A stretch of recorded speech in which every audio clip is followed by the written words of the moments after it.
Hello guys, जय हिंद, नमस्कार। कैसे हैं आप सभी? I hope you are very well. आप बहुत ही अच्छे होंगे। फ्रेंड्स, आज की इस वीडियो में मैं एक और ट्यूटोरियल के साथ आप लोगों के सामने आ गया हूं। जी हां, मैं वही हूं, सूरज पांडे। हर बार क्या बताऊं, तो चलिए विदाउट एनी टाइम वेस्टर बस क्या करते हैं, शुरू करते हैं। फ्रेंड्स, आप में से हमारे भाइयों के जब भी फ्लिपकार्ट पर कोई अकाउंट ब्लॉक होता है तो उनको बहुत ज़्यादा टेंशन हो जाती है। खासकर ऐसी सिचुएशन में तब टेंशन ज़्यादा होती है जब उनके फ्लिपकार्ट वॉलेट में कुछ पैसे पड़े हों, कुछ गिफ्ट्स कार्ड पड़े हों, या उन्होंने कोई प्रोडक्ट ऑर्डर किया जिसका प्रीपेड पैसा यानी पहले पैसा दे दिया लेकिन पार्सल नहीं मिला, उसी टाइम अचानक से अकाउंट ब्लॉक कर दिए। या मान के चलो उनको कोई रॉन्ग प्रोडक्ट मिला है और उन्होंने उसकी रिटर्न रिक्वेस्ट डाली और प्रोडक्ट पिकअप हुआ या नहीं हुआ लेकिन उसका रिफंड नहीं मिला और अकाउंट ब्लॉक हो गया। तो ऐसी सिचुएशन में दोस्तों मन में डर होना लाजमी है। आखिर हो भी क्यों ना, क्योंकि भाई पैसे जो फंसे हैं, पैसा चाहे 100 रुपया, 1000 रुपया, 10,000 हो, पैसा तो पैसा ही होता है। सो फ्रेंड्स, आज की इस वीडियो में मैं आप लोगों को यही कवर करने वाला हूँ कि आखिर ऐसा क्या रीज़न है कि कुछ लोगों के फ्लिपकार्ट अकाउंट अनब्लॉक हो जाते हैं और कुछ के नहीं होते हैं।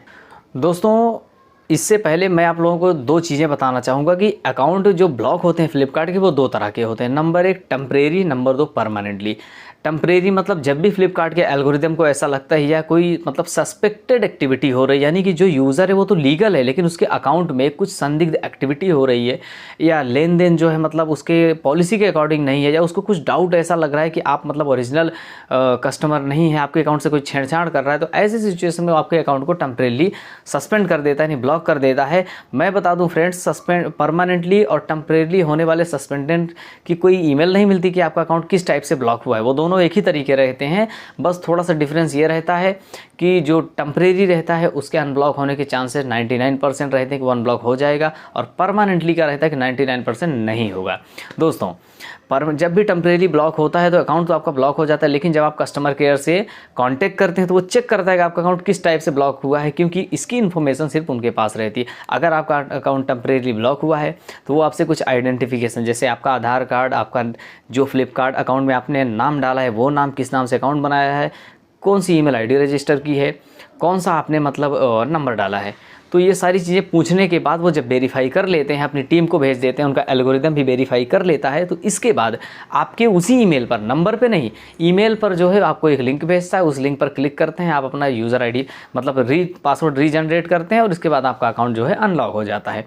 इसके साथ ही मैं बता दूँ दोस्तों, उन लोगों का अकाउंट कभी अनब्लॉक नहीं होता जिनके अकाउंट में ईमेल आईडी रजिस्टर नहीं है। अगर आपने अपने अकाउंट में फ्लिपकार्ट में आज भी अगर अपनी ईमेल आईडी रजिस्टर नहीं किए तो समझ लीजिए भूल जाइए, अकाउंट आपका कभी अनब्लॉक होगा। अब वही दूसरी साइड आते हैं परमानेंटली। अगर आपका अकाउंट परमानेंटली ब्लॉक हुआ है, परमानेंटली ब्लॉक इसलिए होता है जब भी एल्गोरिदम को लगता है यह यूज़र भी वही है और वो कुछ सस्पेक्टेड एक्टिविटी कर रहा है। जैसे आप बार बार प्रोडक्ट को ऑर्डर करके कैंसिल कर रहे हैं, फिर आपने दूसरे को ऑर्डर करके कैंसिल किया, फिर तीसरे को किया, या मान लीजिए आपने अपने अकाउंट में बहुत सारे रिटर्न किए हैं और रिटर्न करते वक्त आपने कोई मतलब वैलिड रीज़न ही नहीं डाला, जो भी मर्जी आया डाल के रिटर्न कर दिया कि मुझे कैंसिल तो करना ही है, लेकिन ये सब नहीं करना चाहिए। इसकी वजह से अगर आपका अकाउंट ब्लॉक हुआ है तो समझ लीजिए उसका ब्लॉक होना नामुमकिन है। आप उनको मेल करो या कुछ भी करो, जब उनका एग्जीक्यूटिव देखेगा कि आपका परमानेंटली हुआ है तो वो कभी नहीं करेगा।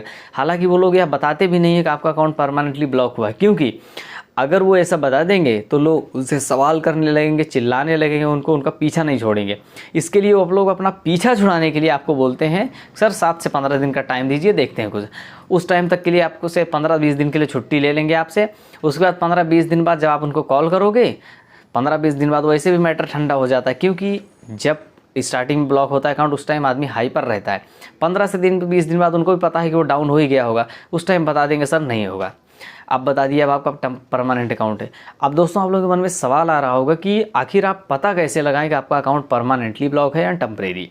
फ्रेंड्स, इसका सिर्फ एक ही तरीका है। जब भी आपका अकाउंट ब्लॉक होता है तो आप कस्टमर केयर एग्जीक्यूटिव को कांटेक्ट कीजिए, जो कि फॉर्मेलिटी है।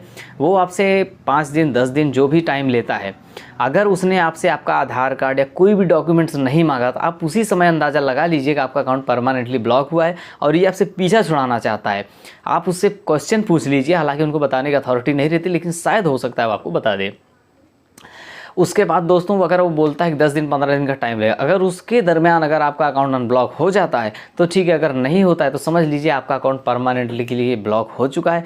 अब आप उसको छोड़ दीजिए। अगर उसमें कुछ भी आपका वॉलेट में पैसा रहा होगा, रिटर्न रिफंड रहा होगा, और अगर वो आपको मिल गया तो अच्छी बात है, नहीं मिला है तो फ्लिपकार्ट की रिफंड पॉलिसी में ये भी उल्लेख है कि अगर आपका अकाउंट ब्लॉक होता है तो उनकी कोई जिम्मेदारी नहीं रह जाती, क्योंकि आपका सारा डाटा जो है ना वो लॉक होकर डिस्ट्रॉय हो जाता है। तो ऐसे सिचुएशन में दोस्तों उसको आप भूल जाइए, नए फ्लिपकार्ट को अकाउंट को बना के शुरुआत कीजिए, क्योंकि ऐसे में आपका भी टाइम वेस्ट है।